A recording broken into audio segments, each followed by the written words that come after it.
ചവിട്ടിത്താഴ്ത്തി പാതാളത്തിലേക്ക് ഈ അസുരനെ വിടുന്നതിന് മുൻപ് ഒരാഗ്രഹം, വർഷത്തിൽ ഒരിക്കൽ എനിക്ക് പാതാളത്തിൽ നിന്ന് വന്ന് എൻ്റെ പ്രജകളെ ഒന്ന് കണ്ടിട്ട് പോകണം. കാണാൻ വരുന്നുണ്ട് അടുത്ത ആഴ്ച. നമ്മളെല്ലാം സെറ്റ് മുണ്ടുമുടുത്ത് അത്തപ്പൂക്കളമിട്ട് ഇവനെ സ്വീകരിക്കാനിരിക്കണം.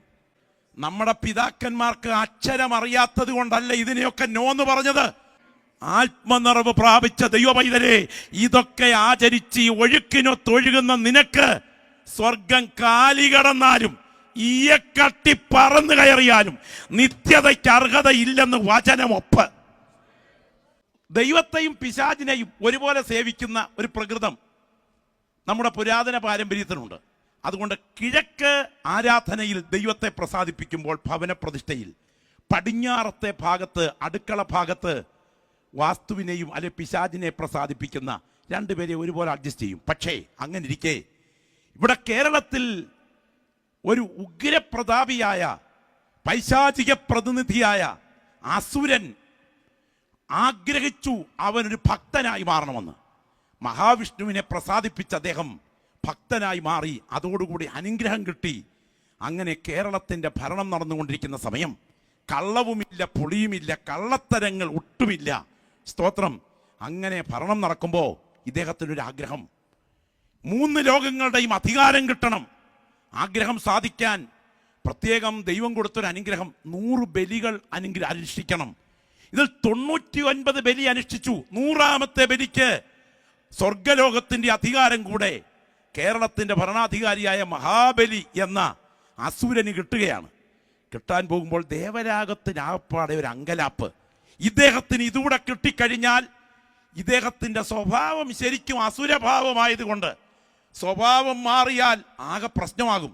അതുകൊണ്ട് ദേവന്മാരെല്ലാം കൂടി മഹാദൈവത്തെ സമീപിച്ചിട്ട് പരിഹാരമാർഗം ആലോചിച്ചപ്പോൾ പറഞ്ഞു, അശുദ്ധനെ സംഹരിപ്പാനും വിശുദ്ധനെ നിലനിർത്താനും കാലക്രമത്തിൽ അവതാരമെടുക്കുന്നതിൻ്റെ ഭാഗമായി വാമനാവതാരം, വാമനൻ എന്ന് പറഞ്ഞാൽ നീളം കുറഞ്ഞവൻ, അവതാരം എടുത്തുകൊള്ളുക. അങ്ങനെ അവതാരത്തിൽ അവിടെ ചെന്നു. 100ാമത്തെ ബലി നടക്കുന്നതിന് മുമ്പ് 3 കാഴ്ചവട് ചോദിച്ചു. ആരോട്? അസുര രാജാവിനോട്, പിശാചി രാജാവിനോട്. ഒടുവിൽ 3ാമത്തെ കാഴ്ചവട് വെക്കാൻ സ്ഥലം വരുന്നതിന് തൊട്ട് മുമ്പ് ഉഗ്രരൂപത്തിലേക്ക് ഇദ്ദേഹം വളർന്നു. അങ്ങനെ ദൈവപ്രത്യക്ഷത, വാമനാവതാരം ഉയർന്നു കഴിഞ്ഞപ്പോൾ തലയിലേക്ക് വെച്ചുകൊള്ളാൻ അനുവദിച്ചു. ചവിട്ടിത്താഴ്ത്തി പാതാളത്തിലേക്ക് ഈ അസുരനെ വിടുന്നതിന് മുൻപ് ഒരാഗ്രഹം, വർഷത്തിൽ ഒരിക്കൽ എനിക്ക് പാതാളത്തിൽ നിന്ന് വന്ന് എൻ്റെ പ്രജകളെ ഒന്ന് കണ്ടിട്ട് പോകണം.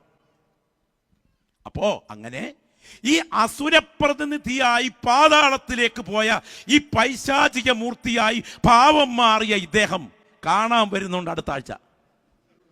ദൈവത്തിന് സ്തോത്രം. നമ്മളെല്ലാം സെറ്റ് മുണ്ടുമുടുത്ത് അത്തപ്പൂക്കളമിട്ട് ഇവനെ സ്വീകരിക്കാനിരിക്കണം. എൻ്റെ മുൻപിലിരിക്കുന്ന ആത്മനിറവ് പ്രാപിച്ച ദൈവമക്കളോട് ഞാൻ ചോദിക്കട്ടെ, നമ്മുടെ പിതാക്കന്മാർക്ക് അക്ഷരം അറിയാത്തത് കൊണ്ടല്ല ഇതിനെയൊക്കെ നോന്ന് പറഞ്ഞത്. അവർക്കറിയാം അന്യ ദൈവങ്ങളുടെ നാമങ്ങളെ നാവിന്മേൽ എടുത്താലത് പാപമാണെങ്കിൽ, സൂര്യൻ കിഴക്ക് നിന്ന് മഹിമയോടെ ഉദിക്കുമ്പോൾ ഞാൻ എൻ്റെ കയ്യെ ചുംബിച്ചിട്ടുണ്ടെങ്കിൽ അത് ന്യായാധിപന്മാർ ശിക്ഷിക്കേണ്ട ശിക്ഷയാകുന്നു.